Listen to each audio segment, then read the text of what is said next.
विलिनीकरण जर त्या ठिकाणी राष्ट्रवादी काँग्रेस आणि काँग्रेसचं जर होत असेल तर त्यांचं स्वागत करतो, परंतु त्या ठिकाणी राष्ट्रीय अध्यक्ष म्हणून शरदचंद्र पवार साहेबांना त्या ठिकाणी नेमलं गेलं पाहिजे, तरच या देशाची जे बिघडलेली घडी आहे ते दुरुस्त होऊ शकते. आणि पवार साहेबांचं नेतृत्व हे सर्वसामान्यांचं नेतृत्व आहे, शेतकऱ्यांचं नेतृत्व आहे, महिलांचं नेतृत्व आहे, युवकांचं नेतृत्व आहे. सुप्रियाताईंच्या नावामध्ये युवती हा शब्द आला आणि त्यांनी पूर्ण देशामध्ये युवतींना त्या ठिकाणी सत्ता स्थापन करण्याचं काम त्या ठिकाणी केलेलं आहे.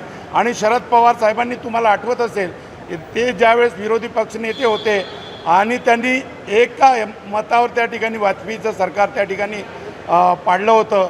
म्हणजे सत्ता उलट पालट करण्याची क्षमता या देशामध्ये एकाच माणसामध्ये आहे, त्यांचं नाव शरदचंद्र पवार साहेब आहे. आणि म्हणून त्यांच्या हाती धुरा सोपवावी तरच त्या ठिकाणी भारतामध्ये काही परिवर्तन होऊ शकते, काही सत्ता पालट होऊ शकते किंवा त्या ठिकाणी पवार साहेबांच्या नेतृत्वामध्ये त्या ठिकाणी या देशाला वेगळा न्याय मिळू शकतो. त्या आता जर बघितलं तर 20 करोड लोकांना नोकऱ्या पाहिजे होत्या, त्या नोकऱ्या त्या ठिकाणी मिळत नाही. आणि अशी परिस्थिती असताना बेरोजगारांवरचं संकट त्या ठिकाणी शरद पवार साहेब सोडू शकतात. म्हणून शरदचंद्र पवार साहेबांशिवाय पर्याय नाही या देशाला आणि या भारताच्या मातीला. म्हणून शरद पवार साहेब एकच पर्याय.